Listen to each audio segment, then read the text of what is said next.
Hey everybody, it's Christine. It's really early in the morning, and I'm going to try and get this done before the kids wake up. But it's time for my weekly wrap. So my son and I finished reading The Haunted Car by R.L. Stine, and it's father and son. They get a new car, and it's haunted. My son gives these all 5s. I never read them as a kid because they didn't come out until I was in my 20s, so they're nothing special for me. And then last night we finished The Blob That Ate Everyone, and it's about a kid who and his friend who are walking down the street and find a store that's burned out, and they find an old typewriter in it. So the boy Zachy likes to write stories, so he wants to write stories on this old typewriter, and they seem to be coming true. So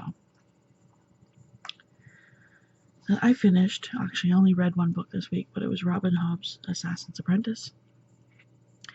I loved it. I debated whether giving it a 4 or a 5. I ended up giving it a 4 just because I found that it's just a lot of world building, and the plot didn't pick up until later. And of course I have 2 cats here that are trying to be the stars of the show. So we are going to be reading, my son and I currently are going to be reading Welcome to Camp Nightmare. We haven't started it yet. It's just about camp and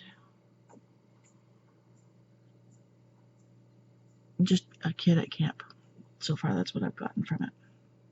And I'm currently reading Until the 12th of Never, The Deadly Divorce of Dan and Betty Broderick by Bella Stumbo. It's kind of dry. Like, I know pretty much the whole entire story. I've watched it several times. And I find it really cut and dried. So, and it's about this woman who helps her husband go through medical school and law school to become a medical malpractice lawyer. And then he dumps her for his office assistant. But she can't handle the fact that he dumped her, and she goes ballistic.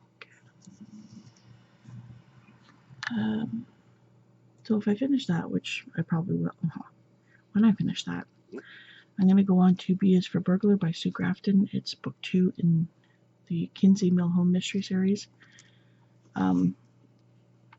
It's just about a former cop turned private investigator. That's about all I know. And lastly, I will be picking up Beauty Queens by Libba Bray. I tried to read this last year, but just didn't get to it. And it's pretty much a female modern version of Lord of the Flies. Bunch of cheerleaders on an island, I think. And then on Saturday, I'm going to be doing a 24-hour readathon from midnight to midnight on the 16th, and it's called Save Our Cozies Mystery, because apparently the publishers have merged or something and are trying to get rid of cozy mysteries because they think the market's not there. So I'm going to be reading, I'm going to pick it up at the library. I don't have it yet. But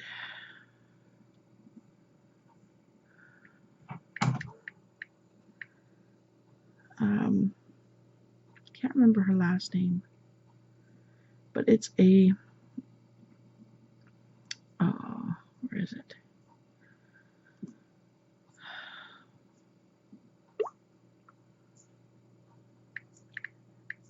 It's about a needlework shop, I think.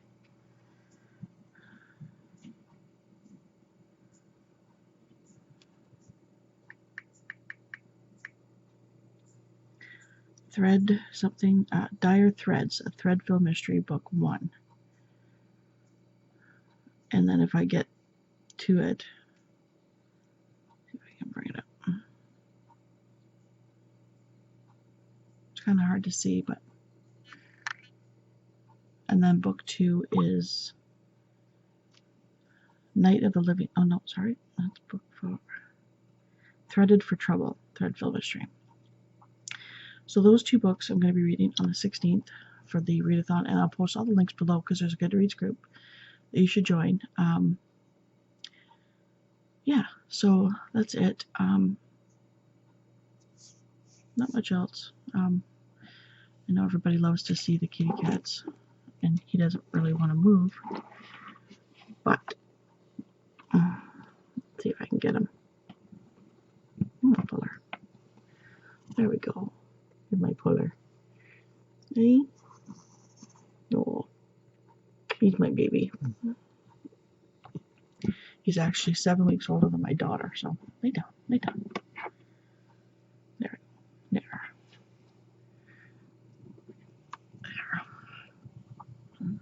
So if you can hear him rumbling. So I think that's it. I hope you guys join the readathon on Saturday, and I'll talk to you later. Thank you so much for watching. Bye.